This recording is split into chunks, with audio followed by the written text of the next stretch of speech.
Hello, I'm Dallin Busby. I'm a student in the class of 2022 at Long School of Medicine at UT Health, San Antonio. Welcome to our school. I look forward to meeting you. My goal today is simple. I want to give you the tools that you'll need to compile a weekly schedule for a typical week during your first 2 years of medical school.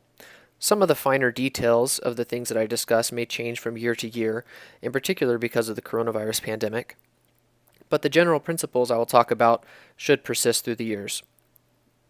Most of our time will be spent here on Canvas. If you have not yet received information about how to log into Canvas, you will get it soon. This is the dashboard that you'll see when you log in. You'll be able to edit which courses appear on this dashboard by going to the All Courses page here. Every module that you go through during your first 2 years of medical school has its own Canvas page. You won't be able to access these all at the beginning of your time, but a few weeks before each module begins, you'll have access to the Canvas page. I want to start by going to the Molecules of Medicine page. This is your first module of medical school, and you'll notice that it's 8 weeks long. When you click on these tabs, it'll break things down week by week, day by day, and hour by hour. But I want to begin by looking at the printable schedule. When you click this, it'll download, you'll click the download, and it'll open up as a PDF. The schedule for your first module or two may look different than this because of the coronavirus pandemic. In particular, these colors will look different, and you will instead have the distinction between live classes and classes that are pre-recorded and can be watched at your convenience. We hope to get you back to this standard schedule soon. When you look at the weekly schedule first, it might seem a little overwhelming, but I want to highlight a few things and hopefully clear up a few common points of confusion. First, you'll notice that the activities for these modules are usually in the mornings between 8 and noon.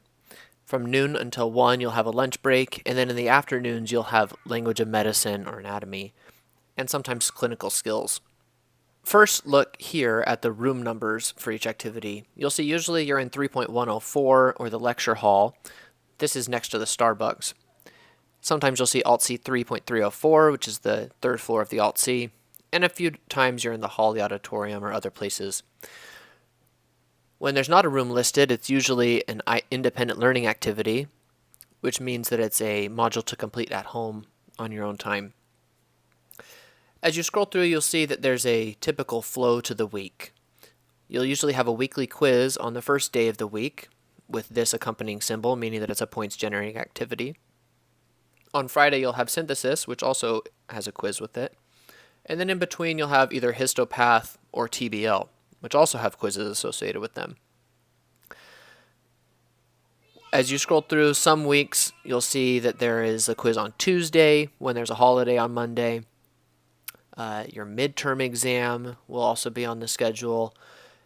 My favorite thing about our school, when you scroll down, you'll see that the final week of each module before the final exam is a study week, strictly to prepare for the final exam on that Friday. This gives you a lot of time to prep for the upcoming test and help you feel as ready as possible.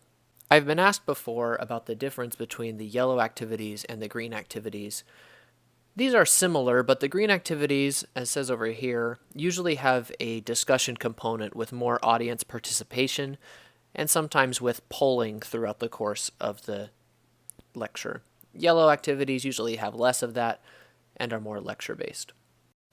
Now back on the main Molecules to Medicine page, I want to briefly talk about the grading policy. When you pull it up, this page will open. I'll leave it to others to describe exactly how this works, but you'll want to reference this throughout the module to see how your grade is calculated. You'll want to read this for each module before you begin to make sure you know exactly what's coming. I want to highlight briefly the participatory component for this module.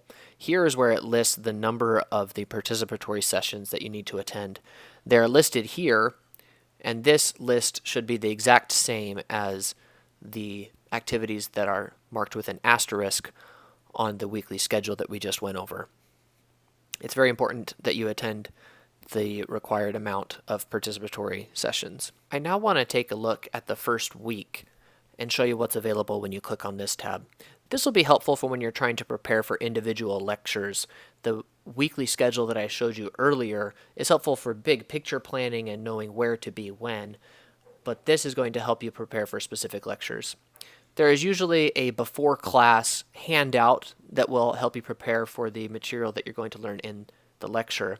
The during class presentation or PowerPoint is given here, and sometimes there's after class activities that will help reinforce the things learned in class. The learning objectives are the primary way that you will make sure that you have learned the necessary elements of the lecture. It's particularly important to pay attention to the pre-class activities when there are TBLs or histopath activities, such as on this Thursday. These learning objectives listed here are going to be quizzed at the beginning of the TBL activity. This quiz is meant to make sure that you engage with the pre-class material so that you're ready to learn. The pre-class material here will have the answers to these objectives and prepare you for the quiz. Synthesis is similar, listed under the Friday tab. I have now moved to week 2 Thursday so that I can show you a histopath activity. Histopath works a little bit differently because the quiz is due before the activity begins. It's important that you take this quiz the night before so that you're ready for the activity. When you scroll down, there will be a link to click to take the individual quiz. This individual quiz is also unique because you can take it as many times as you would like, but it's important to engage with the information so that you're prepared for the activity. Now I'm going to pull up the language medicine or anatomy course. You'll notice that the page layout is very different than molecules to medicine. Both of them have some advantages and disadvantages, but I really want to encourage you to take a few minutes and click through each of these links and see the materials that are available for you. There's some things, in particular study aids and review materials, that I didn't discover until far later than I wish I would have. Those things would have been very helpful for learning some of the early difficult anatomy concepts. When you look at the module content, you'll see that there are pre-class handouts organized by the area of the body that you're working on at that time. We'll start with the head and thorax, and then you work your way down the body. Each of these handouts is for the lectures that you'll have, and then there are PowerPoints for the lectures as well. There's dissection guides that you'll actually take to the dissection lab, and you'll use those as you are working with the cadavers. And then some other things as well. And again, it's organized by head and neck, thorax, abdomen, etc. You may be wondering how language of medicine fits together with molecules to medicine, and in the afternoon is when you'll have your language to medicine module. From 1 till 2 will be a lecture, and from 2 to 5 you'll have your dissection. This weekly schedule that was from the molecules to medicine course is not meant to give the specifics about language of medicine, but to just draw your attention to the fact that you will have that course in the afternoons.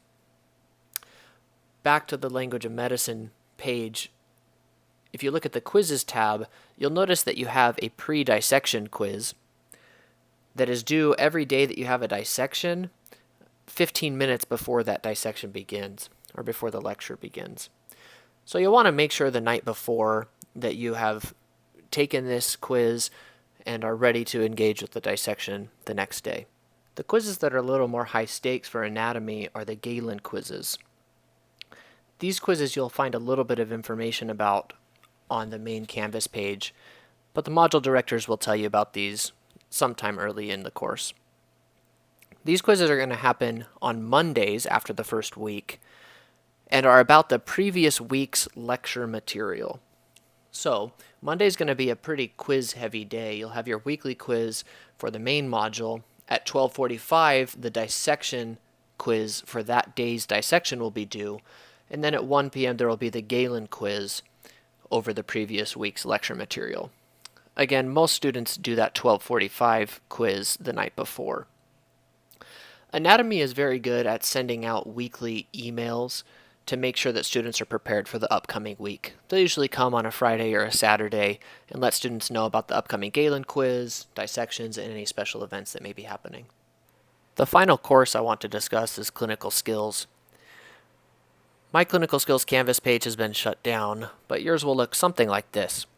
During your first year, you'll spend a lot of time with the basic labs and history taking, and then during your second year, advanced labs and some of these other things get more use. But clinical skills is different from week to week, and so the school uses 145 to organize the calendars. 145 allows the school to have different schedules for different students much easier than Canvas does, so that's why we use 145. When you pull up your calendar, it'll show you what events you have during that week. Obviously, right now in the break between my second and third year, I don't have anything. But if you were to, for example, go back to my first month in medical school, it would look something like this. Clinical skills sometimes is 2 times per week, sometimes is once per week. And when you move throughout your first year, there's some weeks where you don't have any clinical skills activities, and it's variable from week to week. For each of these activities, when you click on the activity, you'll see what it is, cardio exam lab. Then you can come back here to basic labs and learn all about the cardio exam. There might be a quiz for you to take beforehand, but 145 is really the place to go to get the timing for your schedule. You'll see that this is from 1 until 2:50. I said at the beginning that my goal was to direct you to resources that will help you build your weekly schedule. We started by looking at the weekly schedule for Molecules to Medicine. Then we talked briefly about language medicine, how that happens a couple times a week, and then clinical skills using 145 to assemble that calendar.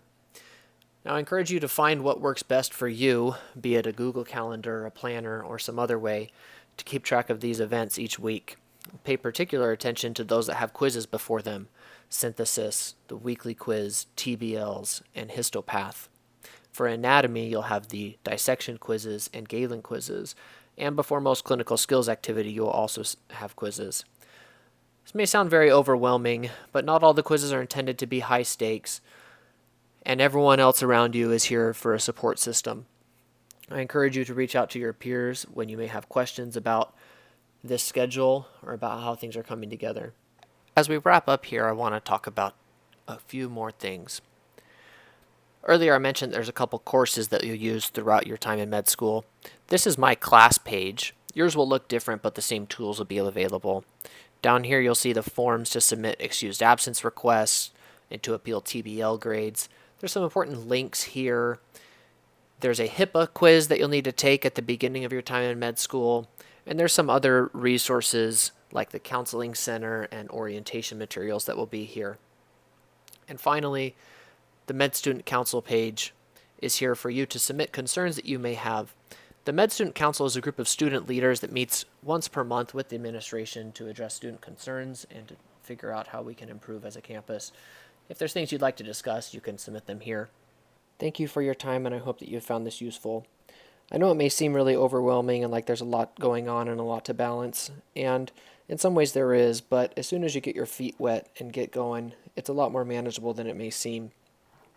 Always feel free to reach out to your faculty, to your peers, and I found that the community here at Long School of Medicine is always willing to help. Thank you for your time, and I look forward to meeting all of you.